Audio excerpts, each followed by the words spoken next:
Telangana special బియ్యం ఉప్మా అండి. This is my favourite upma అండి. ఐ లవ్ దిస్ ఉప్మా అండి. అండ్ దీనికి కావాల్సిన థింగ్స్ వచ్చేసి బియ్యం ఫస్ట్ కావాలి, శనగపప్పు కావాలి. ఫస్ట్ నేను వాటర్ వేసేసుకొని నానేసుకొని పక్కన పెట్టేసుకోవాలి. అండ్ ఈ బియ్యం అనేది మనం ఫస్ట్ మిక్సీ జార్లో మిక్సీ చేసుకోవాలి. మిక్సీ చేసుకున్న తర్వాత ఇలా జల్లడ కొట్టేసుకొని ఇలా చిన్నగా రవ్వలా రావాలి. అట్లా అయితేనే మనం ఉప్మా చేసుకోవచ్చు. చూడండి ఇలా చిన్న రవ్వలా రావాలి.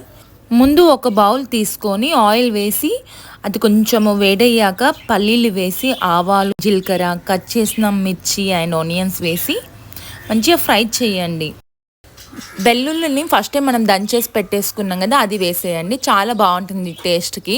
చాలామంది వేయరు కానీ మేము వేస్తాం, నాకు చాలా నచ్చుతుంది. అండ్ దీని తర్వాత శనగపప్పు అండ్ డ్రై మిర్చి అండ్ కరివేపాకు వేసి అన్నీ వేసిన తర్వాత మంచిగా ఫ్రై చేసుకోవాలి. ఫ్రై చేసుకున్న తర్వాత ఇప్పుడు వాటర్ పోయాలి. వాటర్ ఎలా అంటే మనం ఫస్ట్ 1 కప్ బియ్యం బౌల్కి 1 కప్పు వాటరే తీసుకోవాలి. ఎన్ని తీసుకుంటే అన్నే తీసుకోవాలి వాటర్ కూడా. దీని తర్వాత మనం సాల్ట్ యాడ్ చేసుకోవాలి టేస్ట్ తగ్గట్టుగా. అండ్ దీని తర్వాత మనం ఎసరు వస్తుంది వాటర్ అనేది. దీని తర్వాత 5 మినిట్స్ తర్వాత అలా ఈ మిక్సీ చేసుకున్న బియ్యం ఉంది కదా ఫస్ట్ది, అది ఇందులో వేసి కలిపేసి మూత పెట్టి ఒక 10-15 మినిట్స్ మూత పెట్టేస్తే మనకు ఉప్మా రెడీ అవుతుంది.